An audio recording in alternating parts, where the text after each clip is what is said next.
A new Suffolk University USA Today poll released yesterday shows Donald Trump leading with 27% support. Now, that's actually better than October, where the same poll nationally had Donald Trump at about 23%. So he has seen a bump in his polling since October. That doesn't seem to be all that much of a surprise to me. Now, following Donald Trump is Ted Cruz at 17%, followed by Marco Rubio at 16%, and Ben Carson taking a nosedive to 10%, while the rest of the Republican field sits somewhere in the single digits. So yeah, they're not doing very well. The rest of the field, done. You guys aren't going anywhere. I mean, what happened to Carly Fiorina? Gone. Ben Carson is going the same way.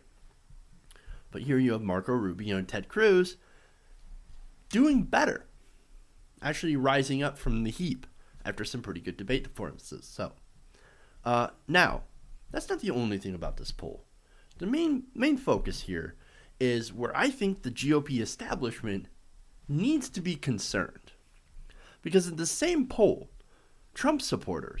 among Trump supporters, 68% of them said that they would still vote for Trump if he left the Republican Party and ran on a third-party independent ticket.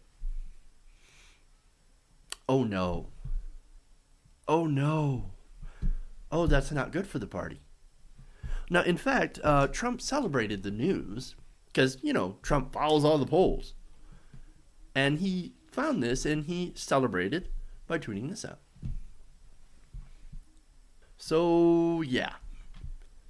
So, if you're the GOP establishment, I don't understand how you wouldn't be freaking out right about now. And it's because of this. You created a monster.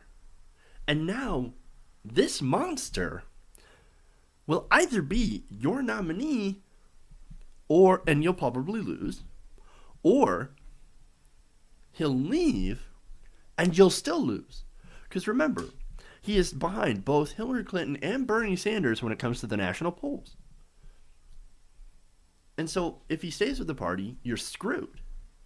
If he leaves the party, you're also screwed because you're going to end up splitting the vote within the party and losing to either Hillary Clinton or Bernie Sanders.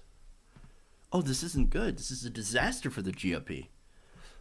But hey, this is what that hatred buys you. See, this is what happens when you pander to the deepest racism and bigotry. This is what it gets you. And what happened is you dug deep into that toxic stew of hatred and bigotry that's inside the fringe of your party.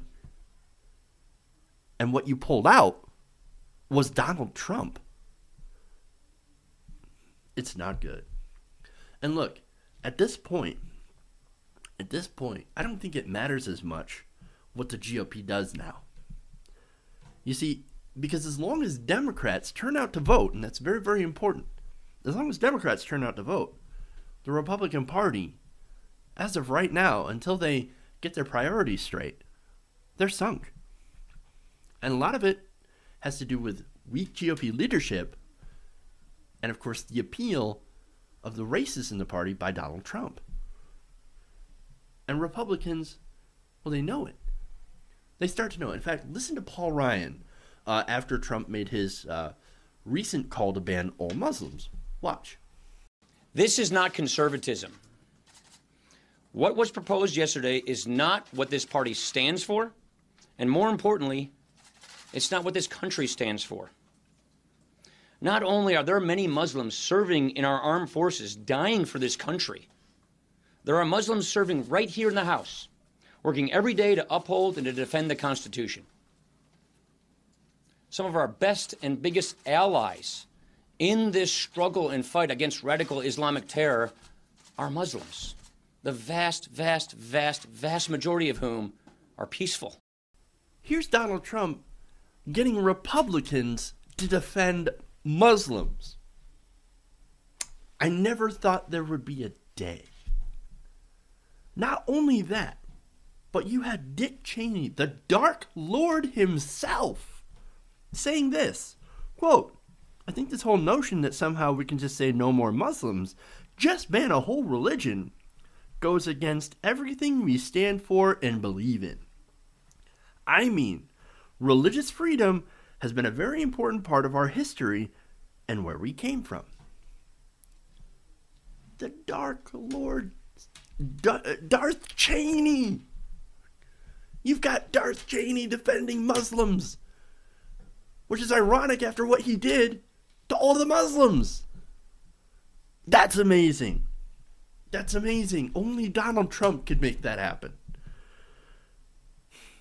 But look, even with all of that, with a lot of the GOP staff, Reince Priebus, also coming out and condemning this. A lot of establishment Republicans, coming out and saying, oh dear God, no, I'm going to defend, Trump, you're making me defend Muslims.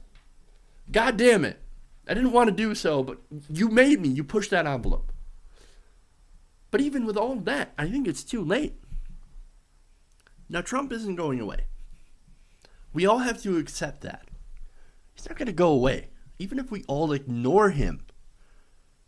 I understand the idea of not giving him media attention, right? Because that does feed him. But regardless of that, he's too big now to ignore. You can't just ignore the fascism next door. You can't do that anymore. It's not an option. You could have done that at the beginning. But now it's too late. He's grown into his own monster. And it's a big monster. And so, look, we can't ignore him. He's got now throngs of loyal supporters that will stick with him to the very end, no matter what happens. Now, whether or not it's enough support, to divide the vote, I don't know. It's possible. And that should be the scary thing, especially if you're looking at it as a Republican and one of the non-crazy racist ones.